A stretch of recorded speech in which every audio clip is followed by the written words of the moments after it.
Olá, tudo bem? Eu sou o professor Anderson Mello, sou professor de matemática e a nossa aula de hoje vem trabalhar a construção de gráfico de barras. Você já ouviu falar no gráfico de barras? Sabe que modelo é este? Para quem assistiu às aulas anteriores, nós abordamos sobre o gráfico de setores, aquele famoso gráfico de pizzas, você lembra? O gráfico de barras é um gráfico com barras retangulares e comprimento proporcional aos valores que ele apresenta. As barras podem ser desenhadas na vertical ou na horizontal. Esse tipo de representação utiliza barras tanto nas verticais quanto nas horizontais, para justamente ilustrar comparação, sendo este primeiro mais conhecido como gráfico de colunas. Um eixo do gráfico mostra especificamente o que está sendo comparado, enquanto que o outro representa valores discretos. Alguns gráficos de barra apresentam barras agrupadas em grupos, como o gráfico de barras agrupadas, e outros que mostram barras divididas em subpartes, para mostrar efeito acumulativo, que são os famosos gráficos de barras empilhadas, ok? Então, nós estamos trazendo aqui para você alguns exemplos de gráficos de barra. Nós temos aqui, nesse primeiro modelo, barras, vamos aqui voltar novamente, barras na vertical, certo? Representando aqui justamente os países, né? Nós temos aqui Estados Unidos, Rússia, África do Sul, Europa e assim por diante, em uma certa quantidade aqui. Temos um gráfico de barras, né, de colunas, que ele é acumulativo, você pode observar esse bem no centro, né? Ele mostra aí uma barra com uma tonalidade de cinza mais escuro embaixo e uma tonalidade de cinza mais claro em cima. Então esse gráfico de barras ele é acumulativo.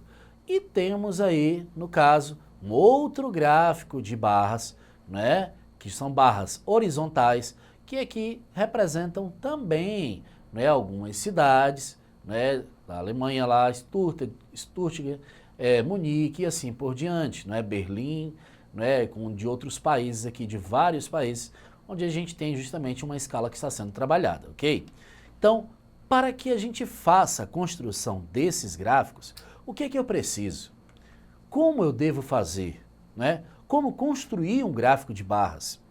Sara perguntou a todos os alunos do terceiro ano de sua escola qual era o animal de estimação favorito deles. Depois, ela fez um gráfico de barras para mostrar seus resultados. Então, isso é um exemplo que nós estamos trazendo para ilustrar e deixar mais claro ainda como construir esse gráfico de barras. Sara mostrou que 30 pessoas escolheram gatos, fazendo uma barra para cada gato. Os animais na pesquisa foram colocados aqui justamente nesse eixo da horizontal. Quando a gente vai construir um gráfico de barras, você pode observar que nós teremos aí o plano cartesiano, o eixo da horizontal, que é o eixo do x, e temos o eixo do y, que é o eixo da vertical.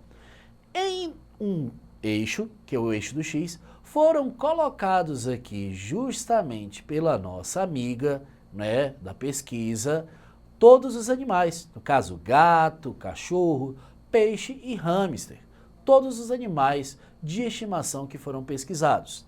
E aqui na reta vertical, que é o eixo do y, foram colocados aqui a quantidade. Essa quantidade, conforme ela pesquisou, ela estabeleceu aqui uma escala, onde foi de 5 em 5, foi aumentando de 5 em 5 até 50. 0, 5, 10, 15 e assim por diante. Talvez você esteja me perguntando, professor, essa escala, ela sempre tem que ser de 5 em 5? Vai depender muito da sua pesquisa. Se a sua pesquisa ela tem uma quantidade muito grande de pessoas que estão participando, tipo 1000 pessoas, você pode ir de 100 em 100, né? Você poderia ir de 200 em 200, de 50 em 50 e assim por diante. Você deve estabelecer uma escala de forma que fique um gráfico de barras aqui, né? Com uma representação bem interessante. Então veja só, podemos observar que gatos foram 30, né? Então observe que a coluna, aqui essa barra vertical, ela foi até o número 30. Cachorros, né? Quantas pessoas responderam que preferem cachorros, né? Foram aqui, ó, 35 pessoas, certo?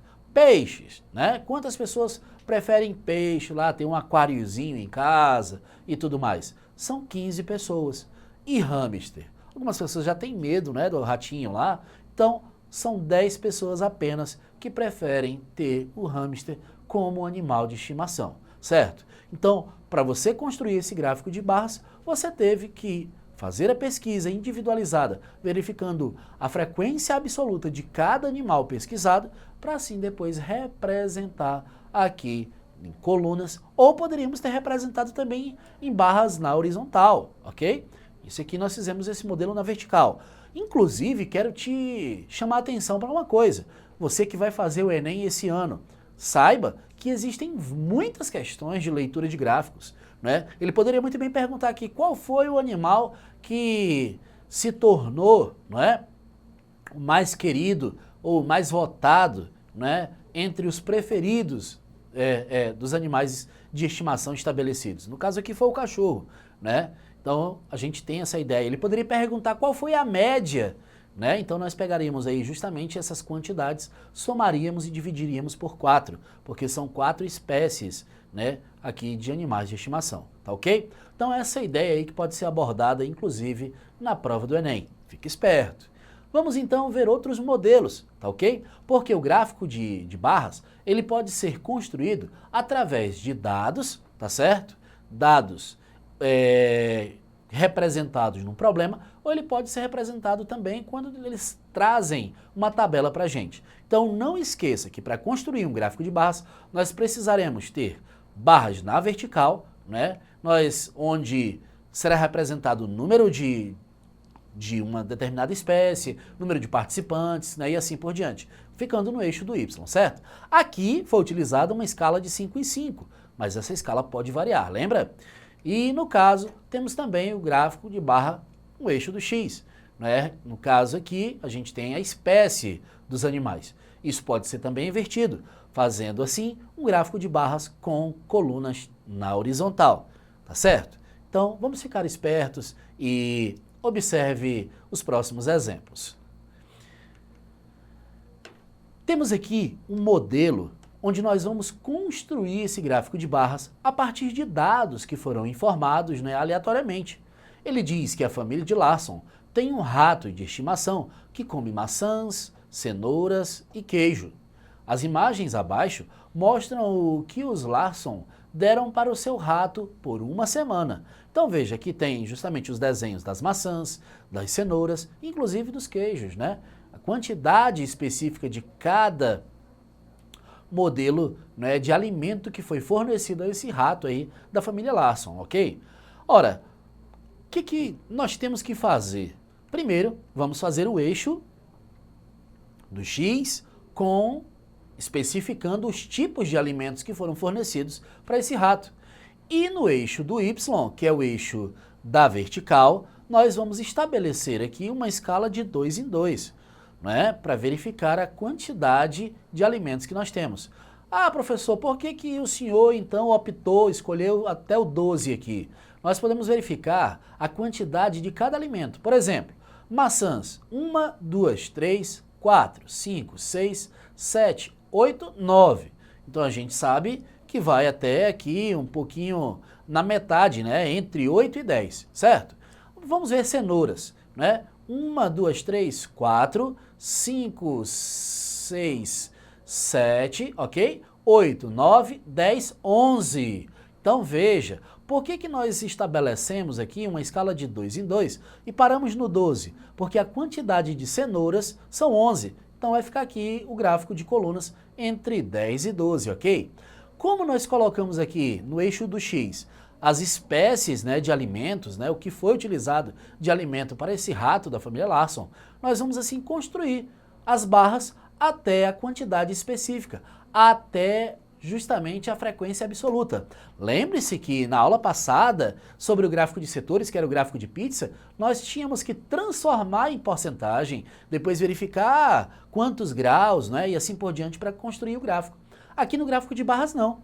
Nós apenas precisamos saber a frequência absoluta, ok? Ah, professor, se eu quiser colocar a frequência relativa, está errado? Não, não está errado. É interessante porque você está detalhando mais ainda a respeito desse gráfico, ok?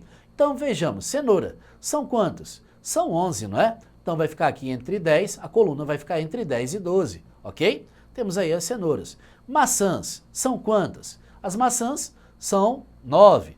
E queijo, a gente pode observar 2 pedaços aí. E assim já construímos o nosso gráfico de barras, ok? Então veja como é fácil, a partir de dados já apresentados. E no caso, se fosse dado uma tabela, a gente tem aqui que a família de Shen está escolhendo um nome para o seu novo gatinho. Eles pediram aos seus amigos e familiares para votarem um nome. Então a gente tem Scooter, Fluffy, Bigode e Jade, não é? A quantidade de votos, 4, 8, 11 e 10. Então, a gente pode fazer aqui um gráfico de barras na vertical ou na horizontal. Assim, a gente pode escolher. Vamos continuar com o modelo na vertical. Então, a gente tem as 4 opções aqui de nomes, não é, para esse gatinho, desde Scooter até Jade. E assim, vamos aqui representar com as quantidades. Como as quantidades vão até 11 também, podemos utilizar a mesma escala, né? De 2 em 2, 0, 2, 4 e assim por diante. Então o Scooter teve 4 votos, aí a barra que corresponde aos 4 votos, né? Fluffy, no caso, 8 votos, né? Bigode, 11, olha aí. E a Jade, que foram 10 votos, bem pertinho ali do Bigode, né? Então, se fosse perguntar qual foi o nome, né, que foi eleito aí pro gatinho, foi Bigode, o nome do gatinho ficou Bigode, tá certo? Então veja como é fácil construir um gráfico de barras, a partir de dados apresentados e através de uma tabela também, tá ok? Então essa é a ideia que nós queríamos trazer para você nessa aula sobre gráfico de barras. Queremos agradecer a presença de todos vocês que assistiram a nossa aula de hoje. E se você já chegou no finalzinho, poxa, não fica triste não. Você tem a oportunidade de rever todas as aulas, não só de matemática, assim como de todas as disciplinas, na plataforma Eduque. Vá lá, tá certo? Desejo um grande sucesso a todos que puderam assistir a nossa aula e que Deus abençoe a todos. Um grande abraço.